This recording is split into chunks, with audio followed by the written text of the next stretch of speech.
Hello and welcome back once again to the HR Social Hour Half Hour Podcast.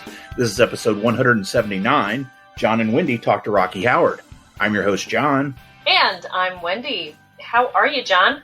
Wendy, I am well. Hard to believe we're at the end of July.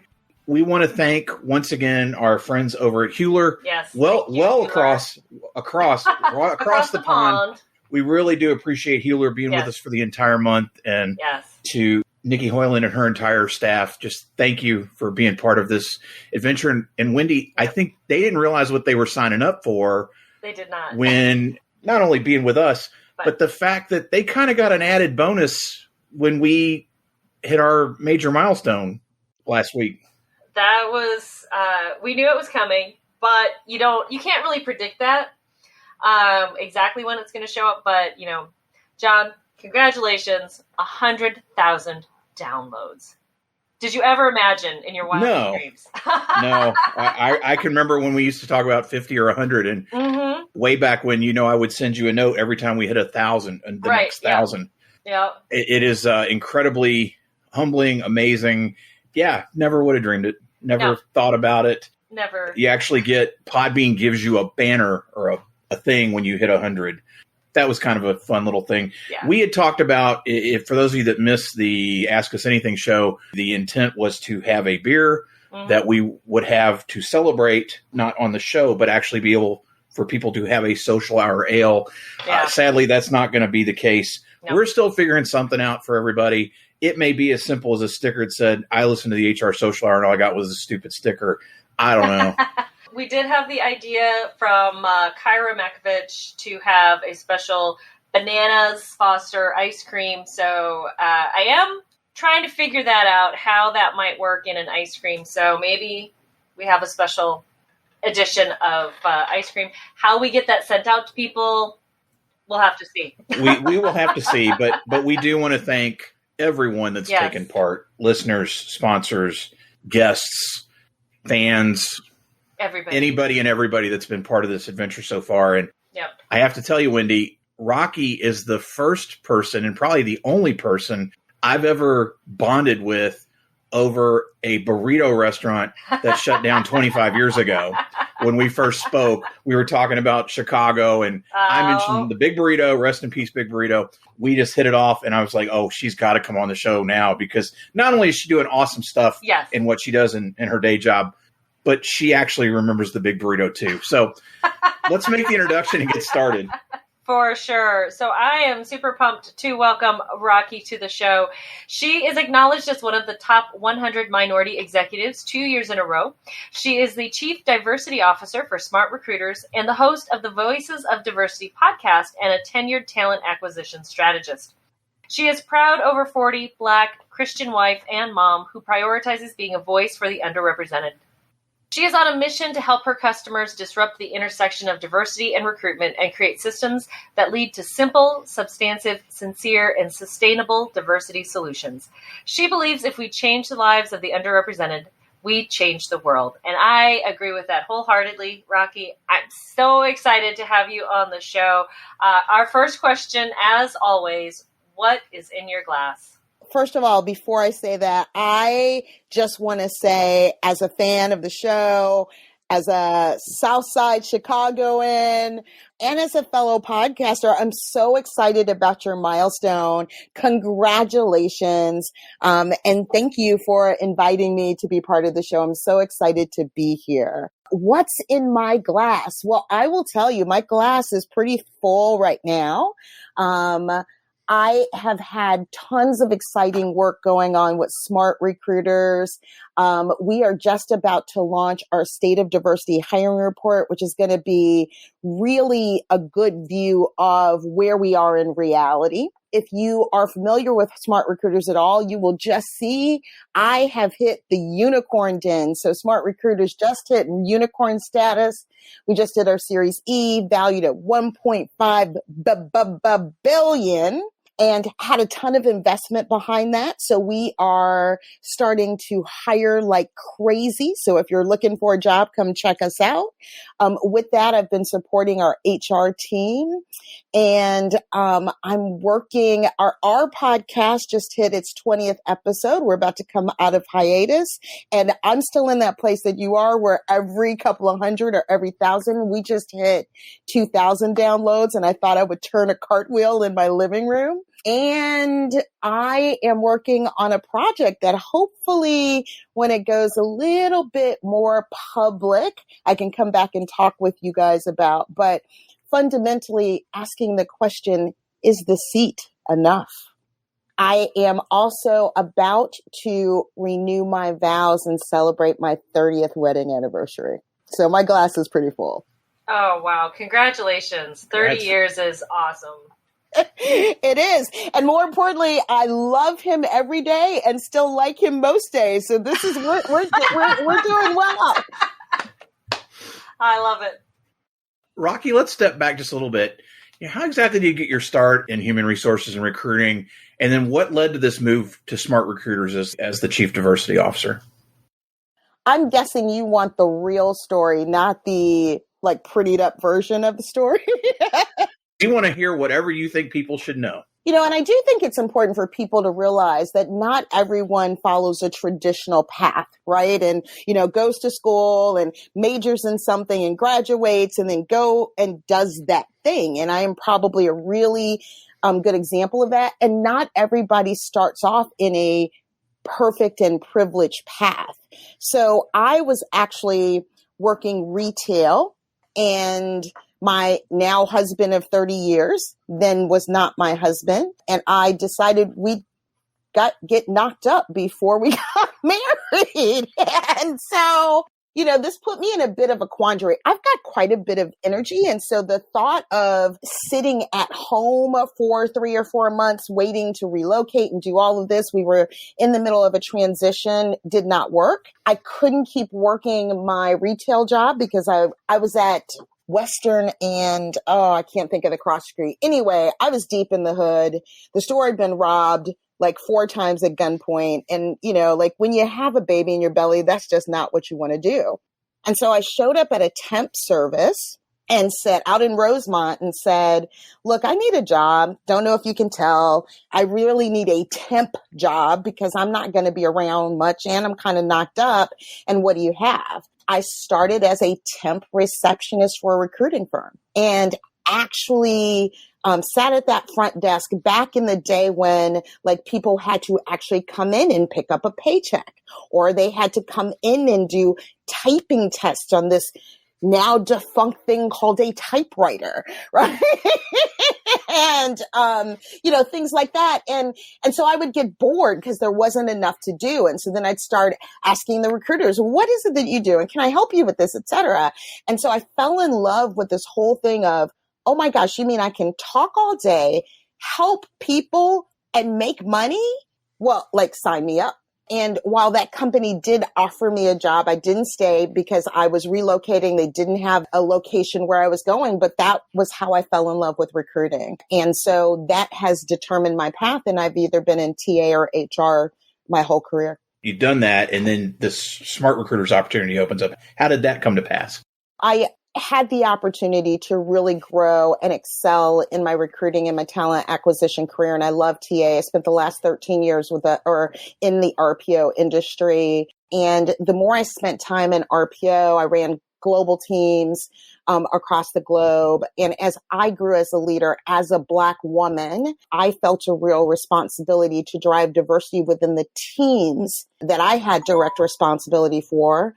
I ultimately then decided to get involved in diversity committees. I actually chaired my previous employer's diversity council globally. And so I started to build a reputation for getting really great diversity outcomes, started to help our clients with that specialty. Much like a lot of us, 2020 was a year where you look yourself in the mirror and go, if I left today, am I doing what I want to do? Is this what I want my legacy to be? And for me, the question really came about, is how do I impact this diversity conundrum in a broader way? And at the same time that I was asking myself those questions and had kind of written some things on a wall about what I would do if I could, and this is the important thing about doing a good job as you go, a previous boss of mine came and we were having a conversation. He's like, I have the perfect job for you. And I got introduced to Jerome over at Smart Recruiters. And it was the perfect job because I do have a non-traditional CDO role. I do have responsibility for Smart Recruiters' internal diversity, equity, inclusion, and belonging initiatives. And it's very special to my heart. But I also have responsibility for looking at how we help our customers really drive their diversity hiring outcomes. And so to not have to walk away from all these years of being in the TA industry and driving impact, not just for my company, but for companies across the globe was just a dream job. That's awesome. I can tell how much you love it just based on your excitement in your voice when you talk about it. I love to talk to people who get excited about their job. What do you believe is the biggest hurdle organizations are currently facing when it comes to sustaining diversity initiatives? Whew, we only have 30 minutes, so. We can go a little long. You'd have to go 3 days, John. Ultimately, let me just say this. I think diversity is a complex thing to try to resolve for. So first of all, when I think about diversity, it's diversity, equity, inclusion, and belonging, right? And when you think about that holistically, the challenges, this is the only business proposition that for me is a hearts and minds issue. So when you think about diversity, it's not like, building a new sales strategy, right? I have to actually not only have a framework and goals and objectives and KPIs and training and all of these types of things, but diversity also challenges privilege. It challenges long-held values of individuals. This is a complex construct to be able to address. It's uncomfortable. We're asking people to now talk about things in the workplace that for many of us, we were told our whole lives were no-go. Like I grew up certainly being told never to talk about race or religion or sex or politics in the workplace. And certainly it's even removing some of the traditional language and constructs that were given. When I grew up, a lot of times it was be grateful that you have a job. Don't complain about these things. Oh, that's just how people are. You just have to accept it. You as a Black woman have to work twice as hard to get half as much. Those are all things and constructs that we have to address. And this is why it's such a challenge. So I know people tend to want an answer that really is more about, oh, here is the magic checklist that will help you resolve it. There isn't one. Right. And so I fundamentally believe why this is complicated is because you're trying to address heart issues like the values and the perspectives and the biases that we've grown up with. And quite frankly, the racism that a lot of us has grown up with, in addition to, let's put this in a business construct and all of the systemic things that you then have to change.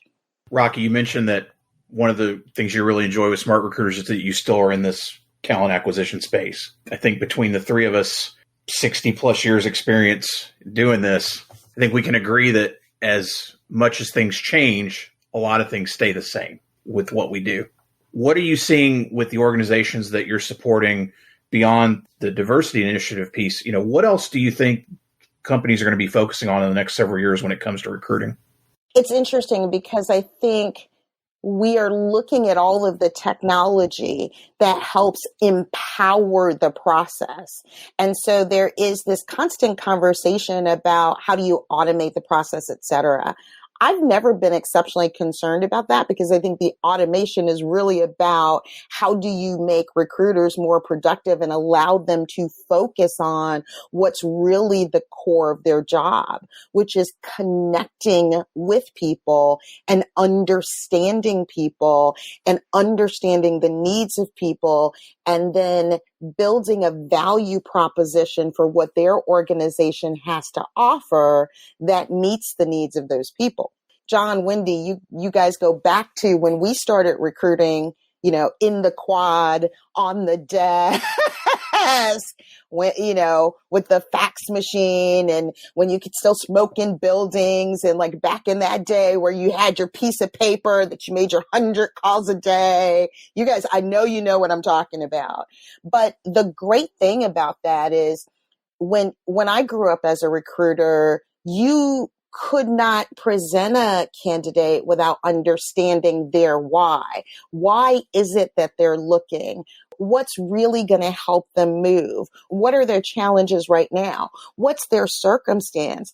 When I learned to recruit, before we'd make an offer at certain levels, you had to actually talk to that person's spouse, or their partner. Like you could not I couldn't go, I want to make an offer unless I'd done that. And so the beauty of growing up like that is I learned a lot about really what the function of a recruiter is.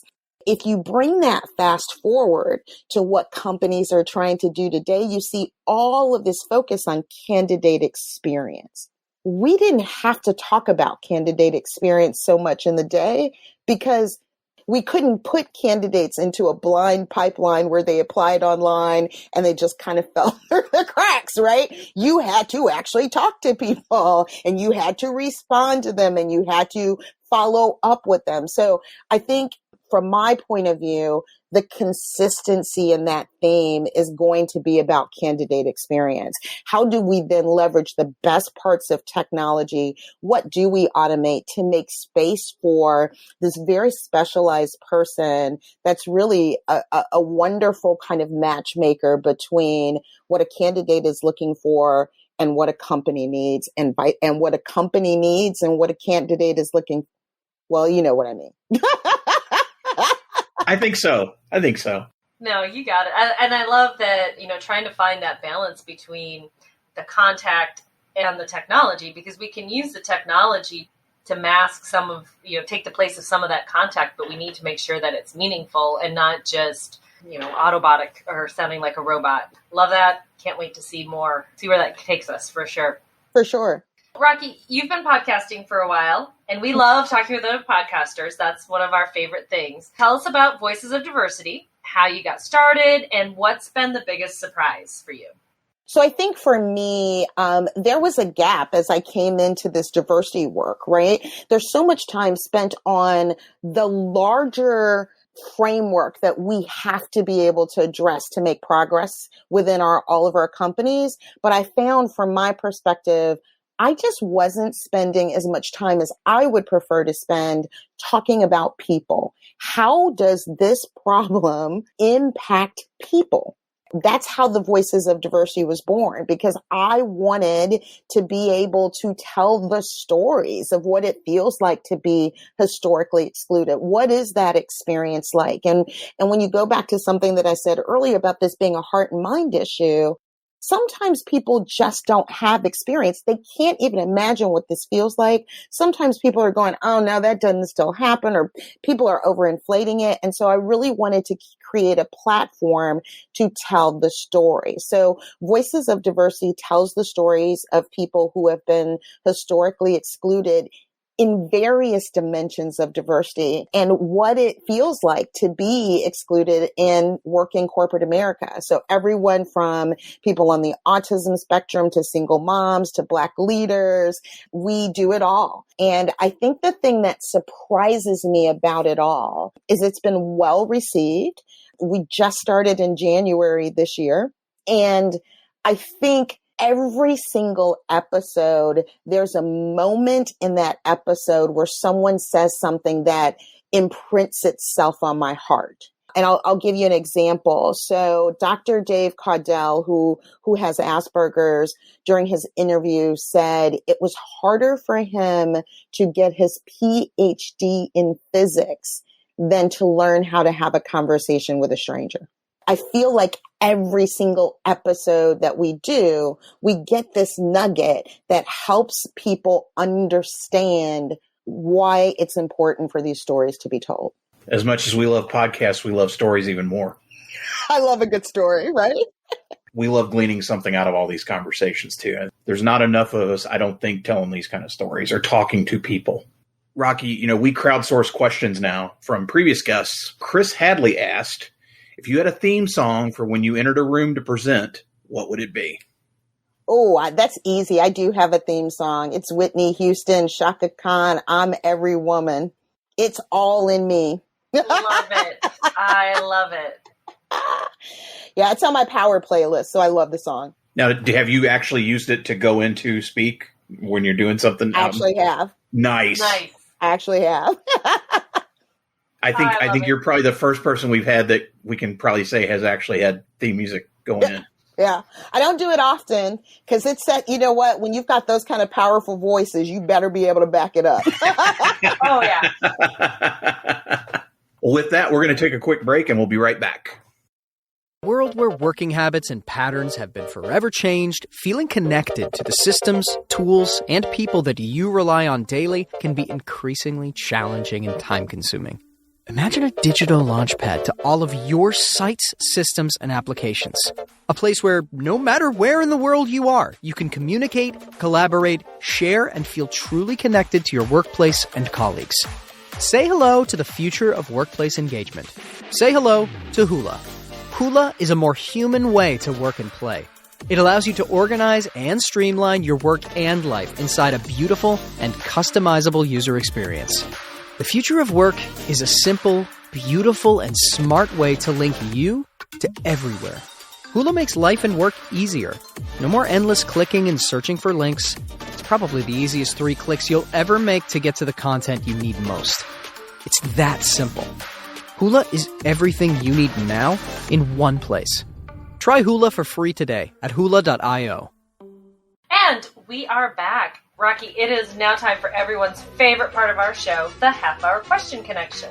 What career did you dream of having when you were a child?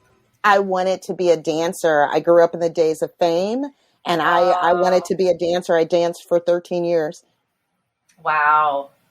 Did you do any specific kind, all kinds? So it was ballet, tap, modern dance, what's now known as contemporary.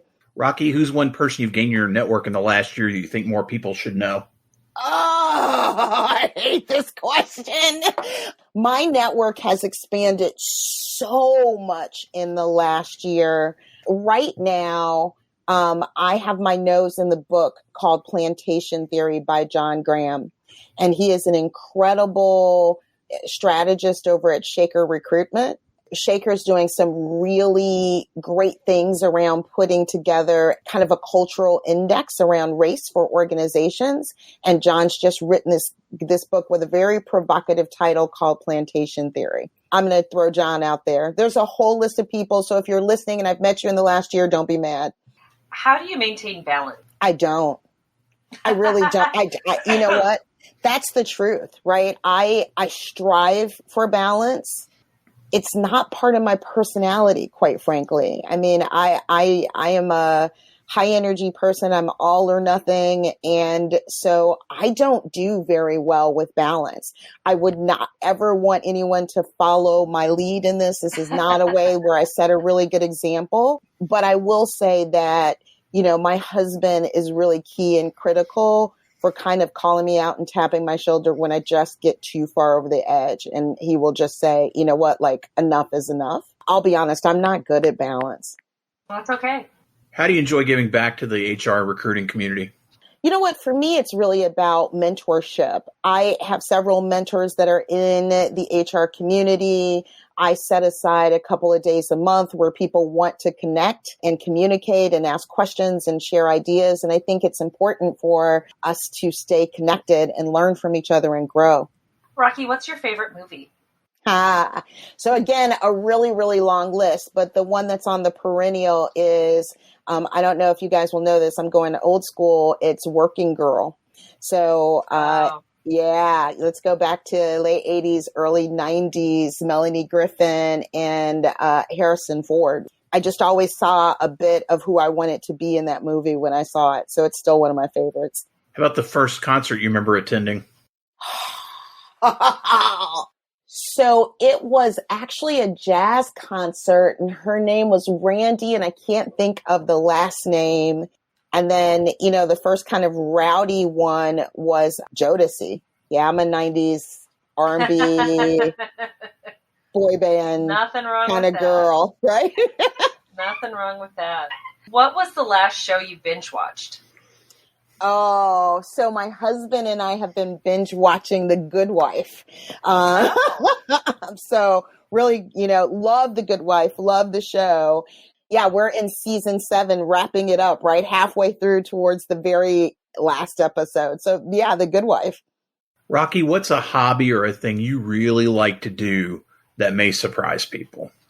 I think it would surprise people to know that I like to sew. Because I think when people think about me, they don't think about domesticated types of things. And certainly seeing me have the patience enough to sit down and actually sew. But I actually love to sew. Fancy machines and everything. I do. I wind up doing it in splurges, though, because I just don't have time. And then, something will come up. You can always guarantee you want to see me sew. Show up around at my house a week before Christmas. I've always got some project going on. It's a good time to catch me. The sewing machine's out. The dining room table's filled with my crap and all of that. And Joanne's appreciates me. Well, Rocki, as John mentioned in our last segment, we are crowdsourcing and getting others to provide some input on questions we should ask. If you could ask the next guest of the podcast any question, what would it be? I think it would be, I'm thinking about a few of the questions that I ask people in my speed round on my podcast. One of the questions that I ask people all the time is, what's their superpower? I believe everybody has a superpower. What's your superpower? How did we not think of that? I don't know. That's a perfect question. That may have the next time we switch around the. No. I'm not lifting questions from other. No. Congratulations. You can lift all the time. Shh, not supposed to tell anybody. We don't steal. We borrow. And we would give her credit every time. Good point. Okay, fair enough. Look, it's really hard to reframe that one. Yeah. We crowdsource, right? We crowdsource. That's right. That's what we do. I love to hear people's answer to that, though. We asked Chris Hadley about his theme song, so I'm going to ask you, what is your superpower? I asked my daughter this because my oldest daughter, so I'm a wife and mother of 4. And my oldest daughter told me, why it's important that my oldest daughter is because my oldest daughter is not grown up, well, only my daughter, but she and I've had the opportunity to work together at 2 companies. So I felt like she was well placed to talk about and tell me what she felt my superpower was. And she said that I had my ability to take nothing and turn it into something. She's seen me do it in personal. She's seen me do it in professional, and that ability to take nothing and turn it into something. And I happen to agree. That's awesome.